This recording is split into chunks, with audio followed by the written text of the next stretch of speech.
Salah satu film season yang dalam artian ini berepisode-episode. Dan buat film ini berjudul Squid Game Season 1. Jadi di film ini akan terdiri dari 9 episode dan gak akan aku jadiin satu. Jadi ya misalnya 3 episode gitu, terus diceritain dalam satu video, ya gimana ya. Soalnya enak di detail filmnya ketimbang loncat-loncat kan gak asik ya. Dan tentunya, selamat datang di channel Pemersatu Kelurahan yang pastinya, ya kayak gini-gini aja. Apa kabar kalian semua? Semoga baik-baik saja dan begitulah. Ingat ya, tetap perubahan dan jangan pernah semangat. Jadi buat film berepisode-episode ini akan menceritakan beberapa orang yang memiliki hutang banyak sehingga mereka nggak bisa melunasinya. Terus mereka terpaksa mengikuti sebuah permainan mematikan demi mendapatkan sebongkah uang yang tentunya bisa menutupi utang mereka. Jadi bila penasaran dengan storynya, simak video ini sampai habis dan prolog bentar. Bahwa di zaman dahulu kala sebelum TikTok dan banyaknya jamet bertebaran, hiduplah seorang bocil yang bernama Song Ki-hun dan beberapa bocil yang sedang melakukan permainan. Yang tentunya gua nggak tahu permainan itu apa. Soalnya aku nggak ikut main. Ditambah aku nggak tahu nama mereka siapa karena belum kenalan. Ya begitulah. Yang pada akhirnya permainan ini dimenangkan oleh Ki-hun dan yang lainnya. Episode ke-1 yang berjudul Lampu Merah dan Hijau. Story diawali oleh seorang bapak-bapak yang bernama Song Gi-hun. Dan di sini dia diberi uang oleh ibunya yang bernama Lee Ji-ha. Ki-hun disuruh oleh ibunya untuk memberikan hadiah ulang tahun untuk anaknya dan dia bernama Ga-yeong. Ditambah ibunya menyuruh Ki-hun membelikan makanan yang lezat untuk Ki-yeong. Namun Ki-hun berargumen bahwa uang segitu nggak bakal dapat makanan lezat, sehingga Ki-hun meminta uang yang lebih banyak. Lalu ibunya memberikan uang tambahan 20.000 won lagi. Waktu ibunya pergi, Ki-hun mencari ATM yang disimpan ibunya. Setelah itu dia ke ATM untuk mengambil uang lebih banyak lagi, namun hal itu sia-sia karena pinnya udah diubah sama ibunya. Kemudian temannya yang bernama Nyolong, dia menyuruh Ki-hun untuk memasukkan password dengan tanggal lahir ibunya. Namun Ki-hun tidak mengetahui tanggal lahir ibunya. Hingga Ki-hun hanya mempunyai satu kali kesempatan untuk memasukkan passwordnya. Dan yang terakhir, dia bisa membuka ATM-nya. Yang ternyata passwordnya adalah hari ulang tahun anaknya. Lalu dia mengambil uang dan pergi ke tempat perjudian. Jadi, pekerjaan Ki-hun adalah seorang supir dan penjudi, yang membuat dia memiliki hutang hingga ratusan juta won. Kalau dirupiahin, ya sekitar miliaran rupiah lah. Lanjut, ketika dia sedang berjudi balapan kuda, ternyata dia kalah. Ditambah dia agak stres karena kehilangan uang yang cukup banyak. Bahkan dia ngamuk-ngamuk ke orang, kemudian dia ingin ikut lagi. Yang ternyata dia hoki dan mendapatkan uang sebesar 4.560.000 won.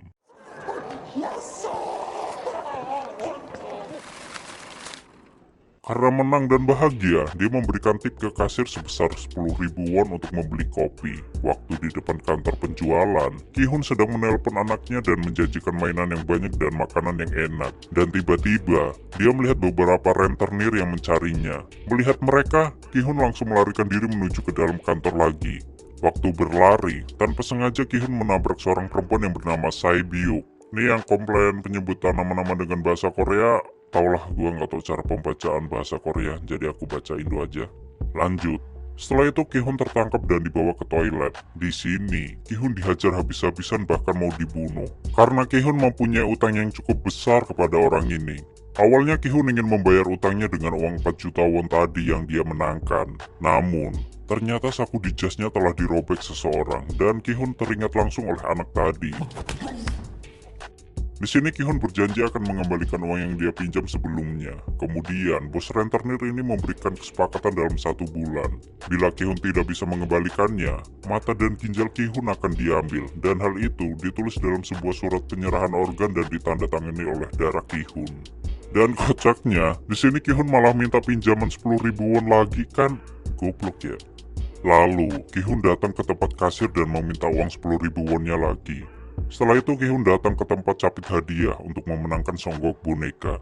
Namun dia kalah terus dan frustasi. Beruntung ada seorang bocil yang membantunya dan dia mendapatkan sebuah hadiah. Setelah itu Ki-hun mengajak anaknya makan di pinggir jalan. Lalu Ki-hun memberikan sebuah hadiah yang ternyata hadiah itu adalah pistol. Karena malu, di sini Ki-hun membenarkan bahwa besok kalau besar, Yung jadi tentara ya. Makanya ayah belikan pistol. Namun Yung menepisnya dan berargumen bahwa kalau ibunya melihat mainan itu, ibunya akan marah. Oleh karena itu pistolnya disimpan lagi oleh Ki-hun. Lalu Ki-hun mengantar pulang anaknya. Jadi si Ki-hun dan istrinya udah cerai ya, makanya mereka sendiri-sendiri rumahnya. Ketika ingin menaiki kereta, ternyata Ki-hun ketinggalan kereta. Sehingga dia menunggu kereta selanjutnya dan tiba-tiba dia didatangi oleh seseorang. Orang itu menawarkan permainan dan setiap Ki-hun menang, dia akan mendapatkan uang 100.000 won. Namun kalau kalah, ya sebaliknya. Orang itu pun menunjukkan jenis permainannya dan uang beberapa ratus ribu won.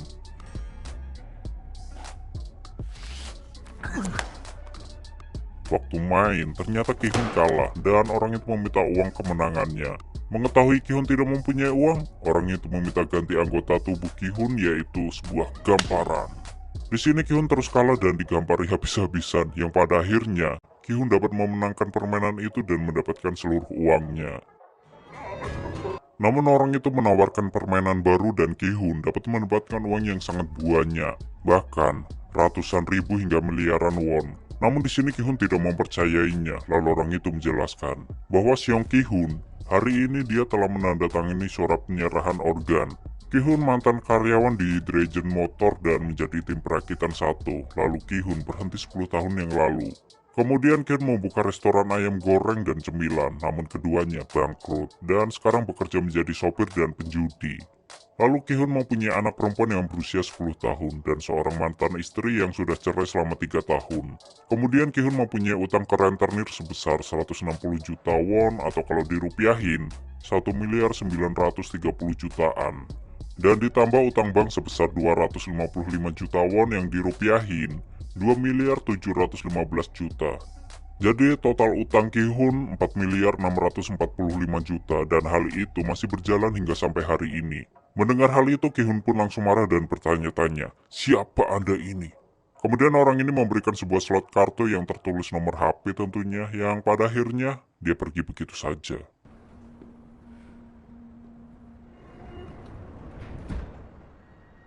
Setelah itu Ki-hun pulang dan membeli ikan di tempat saudaranya untuk makan malam bersama ibunya. Di sini Ki-hun ngobrol dengan Bi Jongo. Bi Jongo melihat Ki-hun begitu girang dan senang, lalu menganggap Ki-hun sedang mabuk. Ki-hun pun menjelaskan bahwa dia senang mendapatkan banyak uang. Namun Bi Jongo mengira kalau Ki-hun habis berjudi lagi atau mencuri. Akan tetapi Ki-hun menepisnya karena uang itu dia dapat dari hasil tubuhnya sendiri. Ya, digambarin. Lalu Ki-hun bertanya soal keberadaan anak Bi Jongo yang sudah lama tak pulang, dan anak itu bernama Sang-woo. Bi Jongo memberitahu bahwa Sang-woo sedang melakukan bisnis di luar negeri. Lalu Ki-hun marah karena Woo sudah tidak memperdulikan Ki-hun. Karena semasa Woo masih kecil, Ki-hun selalu mengajaknya main dan jalan-jalan. Ditambah waktu sudah besar, Ki-hun yang membantunya masuk ke kuliah di SNU. Waktu pulang, Ki-hun melihat kucing yang kelaparan. Lalu Ki-hun memberikan ikan yang dia beli ke kucing itu. Sungguh pria yang baik. Waktu di rumah, sebagian uang milik Ki-hun diberikan ke ibunya. Namun ibunya Ki-hun mengira kalau uang itu adalah hasil judi atau mencuri. Lalu Ki-hun menjelaskan bahwa uang itu dari hasil keringatnya sendiri. Lalu ibunya memberitahu bahwa anaknya dan suami baru mantan istrinya, mereka akan pindah ke Amerika. Mendengar hal itu Ki-hun pun syok. Dan dia langsung teringat bahwa di tahun depan, Ki-hun akan membelikan Yung hadiah ulang tahun yang sangat bagus. Namun hal itu akan sia-sia. Kemudian ibunya menyuruh Ki-hun untuk mendapatkan hak asuh Yeong. Namun, Ki-hun masih bingung cara mendapatkan hak asuhnya. Kemudian ibunya memberikan semangat ke Ki-hun bahwa seorang ayah harus bisa membuktikan kemampuannya untuk membiayai kehidupan anaknya. Maka dari itu sang ayah akan mendapatkan hak asuh anaknya dan jangan biarkan Ki-hun terpisah dengan Yeong. Setelah mendengar nasihat ibunya, Ki-hun langsung berpikir sambil melihat foto-foto kebahagiaannya dengan anaknya. Kemudian Ki-hun mengambil kartu itu lalu menghubungi nomor yang tertulis di kartu tersebut. Setelah menelpon, Ki-hun disuruh pria itu untuk menemuinya di suatu tempat.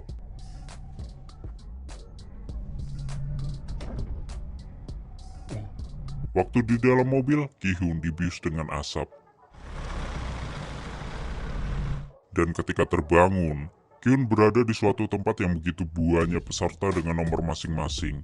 Lalu para peserta dikontol oleh para penjaga yang pakai baju aneh kayak Power Rangers gitu, dan seorang kepala pemimpin yang bernama Frontman. Waktu ingin kumpul ke tengah, Ki-hu bertemu dengan seorang kakek-kakek yang bernama Ilnam. Dan dia sedang menghitung para peserta yang ternyata nomor milik Ki-hun adalah peserta terakhir, sedangkan nomor Ilnam adalah peserta pertama. Di sini Ilnam menceritakan bahwa dia memiliki tumor di kepala, jadi Ilnam harus banyak-banyak menghitung agar keadaannya makin membaik. Waktu Ilman dan Ki-hu sedang mengobrol, tiba-tiba ada dua orang yang sedang berkelahi di tengah-tengah kerumunan, yang ternyata itu adalah Sai Byuk, yaitu orang yang mengambil uang milik Ki-hu ketika di kantor pembelian. Di sini saya sedang membuat ulah dengan seorang gangster, dan dia bernama Deoksu. Deoksu ingin menghajar saya karena telah mengkhianatinya dan menikamnya dari belakang. Jadi, buat Deok dan saya di sini adalah sama-sama gangster. Namun saya mengkhianati Deok dengan melarikan diri dari gangster dan ingin hidup mandiri. Oke, lanjut. Ketika Deok menghajar saya lagi, tiba-tiba Ki-hu seperti pernah melihat tuh cewek. Lalu Ki-hu datang ke tengah dan mendorong Deok. Karena di sini Ki-hu ingin membuat perhitungan dengan Sai, yaitu soal uangnya yang telah dicopet Sai. Akibat hal itu, Deok langsung bejek Ki-hu dan mereka berdua pun debat soal Sai. Singkat cerita, tiba-tiba alarm itu berbunyi dan para ranger pun datang. Salah satu pemimpin ranger, dia mengucapkan selamat datang di permainan ini. Di sini, pemimpin menjelaskan bahwa ada 6 permainan selama 6 hari. Dan bagi yang bisa memenangkan permainan, dia akan mendapat uang tunai dengan jumlah yang sangat banyak. Lalu ada salah satu peserta yang bernama John Ho. Dia berargumen, bagaimana kami mempercayai permainan ini? Lalu kalian membawa kami ke tempat maksiat seperti ini. Lalu kalian tiba-tiba datang sambil berkata akan memberikan uang dalam jumlah besar kepada kami. Ya, kami nggak akan percaya. Lalu pemimpin menjelaskan, dan semua barang-barang akan dikembalikan ketika permainan sudah berakhir. Lalu salah satu peserta yang bernama Kimi-o, dia bertanya, 그럼 가면은 왜 쓰고 있는 거죠? pemimpin mengatakan bahwa mereka ingin menjaga kerahasiaan staf mereka, termasuk wajah, karena hal itu dilakukan supaya permainan tetap adil dan rahasia. Lalu ada peserta yang bernama Sangwoo, dan kalau kalian ingat ketika Ki-hu sedang belanja di toko milik Bijongo, di situ Ki-hu menanyakan soal keberadaan anaknya. Dan inilah anaknya Bijongo yang bernama Sangwoo. Jadi ya dia di sini. Sangwoo bertanya ke pemimpin soal perkataan pemimpin yang sama sekali tidak dipercayai Wo, karena beranggapan para ranger telah menculik dan mengurung para peserta. Lalu Wo ingin meminta satu alasan supaya para peserta percaya dengan para ranger. Pemimpin langsung menjelaskan bahwa nomor 218 yang bernama Ko Sangwoo yang berusia 46 tahun, Wo merupakan mantan kepala tim 2 di Joy Investment. Kemudian Wo menggelapkan dana kliennya, lalu diinvestasi ke saham derivatif dan kontrak berjangka, tapi gagal. Lalu pemimpin menjelaskan beberapa peserta dan hutang-hutang yang mereka panggul, yang dalam artian seluruh kehidupan peserta di sini sudah di ujung tanduk. Oleh karena itu, para peserta harus berjuang untuk mendapatkan hadiah uang yang sangat besar, dan hal itu sesuai perjanjian hingga tanpa paksaan apapun. Kemudian pemimpin memberikan kesempatan terakhir untuk memilih, yaitu kembali ke kehidupan lama yang menyedihkan dan dikejar-kejar rentenir, atau mengambil kesempatan terakhir yang ditawarkan. Lalu peserta yang bernama Ali, dia bertanya. 우리 무슨 게임 합니까? Pemimpin menjawab bahwa setiap permainan dirahasiakan. Kemudian Ki-hu bertanya. 상금이 대충 얼마나 되나요? Pemimpin pun menunjukkan wadahnya, dan uangnya akan terisi di setiap permainan. Lalu pemimpin akan mengungkapkan jumlahnya setelah permainan selesai. Lalu para peserta diarahkan ke tempat pendaftaran untuk menandatangani sebuah formulir. Dan formulir itu berisi tentang Pasal 1, pemain tidak boleh berhenti bermain. Pasal 2, pemain yang menolak permainan akan dieliminasi. Dan yang terakhir, pasal ketiga, permainan dapat dihentikan jika mayoritas setuju. Di sini awalnya Ki-hu ragu-ragu, namun demi anaknya, dia rela berkorban. Kemudian mereka digiring ke tempat foto wajah. Waktu di perjalanan, mereka melihat labirin yang indah dan berwarna-warni, namun laknat. Di sini mereka disuruh foto wajah dengan gaya yang disukai. dan hasil foto mereka masuk ke monitor frontman yang mengawasi mereka. Setelah selesai foto, mereka berjalan menuju ke gerbang permainan dan mereka akan kumpul di sana. Waktu sampai, mereka akan memainkan permainan pertama. Lalu Ki-Hu menyapa Wo yang ternyata dia juga di sini. Ki-Hu bertanya kenapa dia sampai bisa datang ke sini dan menjelaskan bahwa kemarin dia datang ke toko Ibu Wo. Namun Ibu Wo berkata kalau Wo di luar negeri dan sedang dinas. Pusing dengan bacotan Ki-Hu, Wo pun pergi meninggalkannya. Sedangkan frontman dia mendatangi suatu ruangan dan dia mengangkat sebongkah telepon. Frontman mengatakan bahwa permainan pertama telah siap. Lalu frontman duduk sambil ngopi dan melihat orang yang bakal itulah, yang jelas bukan Voket. Waktu pintu gerbang tertutup, seluruh peserta terheran-heran dengan tempat ini. Lalu di ujung mata peserta ada 2 orang ranger dan 1 boneka. Dan nama permainan ini sama seperti judulnya, yaitu lampu merah dan hijau. Oke, buat cara mainnya aku jelasin sedikit. Kalau kalian ingat film Astaga God Wheel yang pernah aku upload beberapa tahun lalu sebelum channel story film sebanyak ini. Soalnya waktu itu cuma ada 3 channel story film, gua dan 2 lainnya. Terus muncul channel story film baru dan buahnya Ipol. Oke, jadi di film Astaga God Wheel ada permainan yang bernama Daruma, yang dimana kalau tuh boneka nengok ke belakang, bonekanya bakal ngitung atau nyanyi gitu. Dan setelah hitungan itu habis, terus bonekanya nengok ke kita dan kitanya masih bergerak, kepala kita bakal pecah. Itu kalau di film Astaga God Wheel, dia kayak pakai sihir-sihir gitulah. Dan kalau di sini nggak jauh beda, cuman yang bedain, kalau yang kelihatan gerak ketika bonekanya nengok ke kita langsung ditembak mati. Ya ini kayak real gitulah, pakai teknologi bukan sihir-sihiran. Oke, jadi gitulah cara mainnya. Lanjut. Setelah boneka menengok ke belakang, permainan pun akan dimulai. Dan para peserta beranggapan bahwa ini adalah permainan waktu kecil. Lalu mereka harus menyelesaikan permainan ini dalam waktu 5 menit. Bila waktunya habis, yang masih di dalam garis yang ditentukan akan mati. Lalu permainan dimulai, dan waktu juga dimulai. Awalnya seluruh peserta menyepelekan. Setelah salah satu pemain ditembak, mereka sempat kebingungan. Lalu salah satu pemain mengeceknya dan melihat yang ditembak tadi telah balik ke lobi. Yang kemudian area permainan menjadi rusuh dan banyak korban berjatuhan. Mereka yang bergerak dan ingin keluar dari halaman dibantai habis-habisan.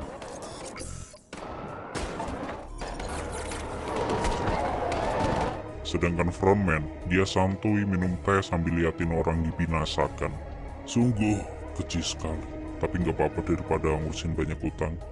Dan total korban cukup banyak yang berjatuhan, sedangkan kakek Nam, dia dengan santunya terus maju sambil mendengarkan suara boneka. Sedangkan peserta yang lainnya, mereka juga mengikutinya. Namun tetap saja ada beberapa yang balik ke lobi. Sedangkan Ki-Hu, dia gemeteran dan ketakutan dengan permainan ini. Namun di sini Wo mencoba menenangkan Ki-Hu. Dan Wo memperingati jangan menengok ke belakang atau kamu akan mati. Wo menjelaskan bahwa boneka itu pendeteksi gerakan, jadi kamu harus berjalan di balik seseorang bila mau selamat. Wo kembali mengingatkan Ki-Hu bahwa sudah nggak ada waktu lagi. Lalu Ki-Hu mencoba bangkit dan berjalan sesuai arahan. Sedangkan Sai, dia berlindung di balik Deok. Dan bila macam-macam saya akan membinasakan Deok.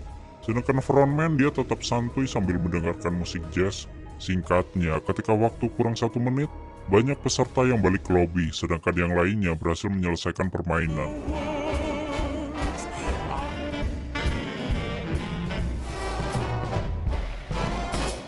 Spring is like old words, darling, kiss me. Namun, ketika Ki-Hu ingin mendekati garis akhir, dia tersandung salah satu peserta yang meninggoy.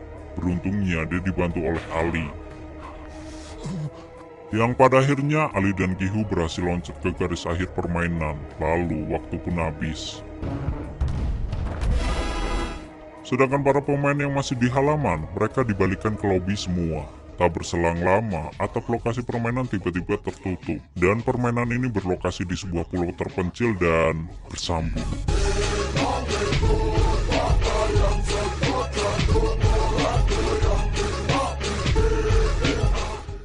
Oke, seperti itulah story film Squid Game episode 1, dan buat episode keduanya di video selanjutnya.